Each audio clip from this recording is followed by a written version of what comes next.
شروع اللہ کے نام سے جو بڑا مہربان اور نہایت رحم کرنے والا ہے۔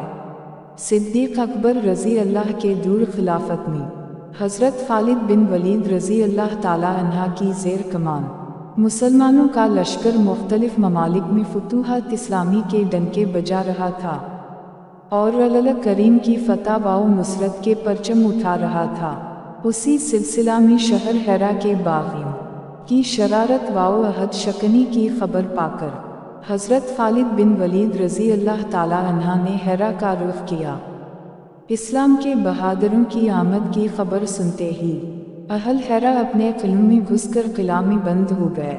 حضرت خالد بن ولید رضی اللہ نے سب قلعوں کو چاروں طرف سے محصور کر لیا اور کئی ایک شب و روز تک قلعوں کو گھیرے رکھا اور لڑائی اس لیے نہ چھیڑی کہ شاید یہ لوگ راست پر آ جائیں۔ لیکن جب ان کی طرف سے کوئی ایسی تحریک نہ دیکھی تو حضرت الف لام دال نے حملہ کر کے شہر کی آبادی اور اس کے اندر کنسیم پر قبضہ کر لیا۔ قبضہ کر لینے کے بعد عمرو بن عبدالنسی جو کہ نہایت بوڑھا پیر فانی تھا اپنے قلعہ سے نکل آیا۔ مسلمانوں نے اسے حضرت خالد بن غلام دال کے سامنے پیش کیا۔ حضرت خالد بن ولید رضی اللہ نے دیکھا کہ اس کے ہاتھ میں چھوٹی سی شیشی ہے۔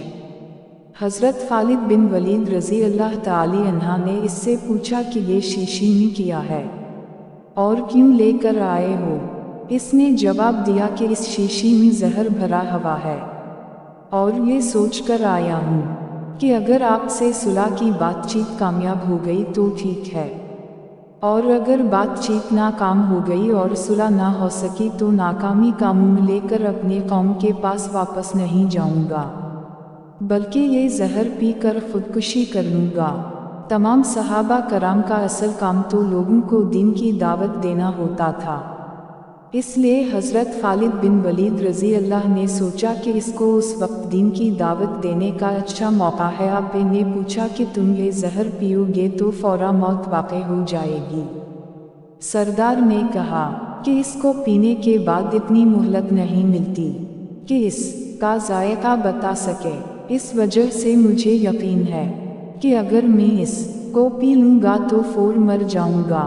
حضرت خالد بن ولید رضی اللہ نے اس سردار سے کہا کہ یہ زہر کی شیشی جس پر تمہیں اتنا یقین ہے یہ ذرا مجھے دو۔ اس نے وہ شیشی آپ کو دے دی۔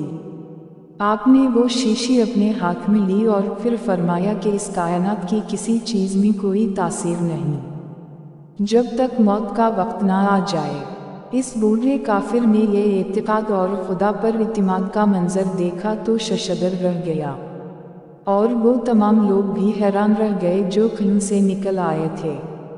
عمرو بن علمسی کی زبان سے تو یہ کلمہ بے اختیار نکل گیا کہ جب تک تمہاری شان کا ایک شخص بھی تم میں موجود ہے تم اپنے مقصد میں ناکام نہیں رہ سکتے۔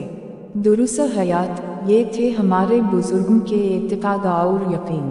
اگر ہم آجین بھی اپنے بزرگوں کے نقش قدم چلے گئے تو ضرور ایک روز زمانہ ہماری مثال دے گا۔ آور لوگ ہمارے وجہ سے سلام میں داخل ہو گئے۔ رب تعالی ہمیں اپنے بزرگوں کے نقش قدم پر چلنے کی توفیق دے۔ آمین سم آمین۔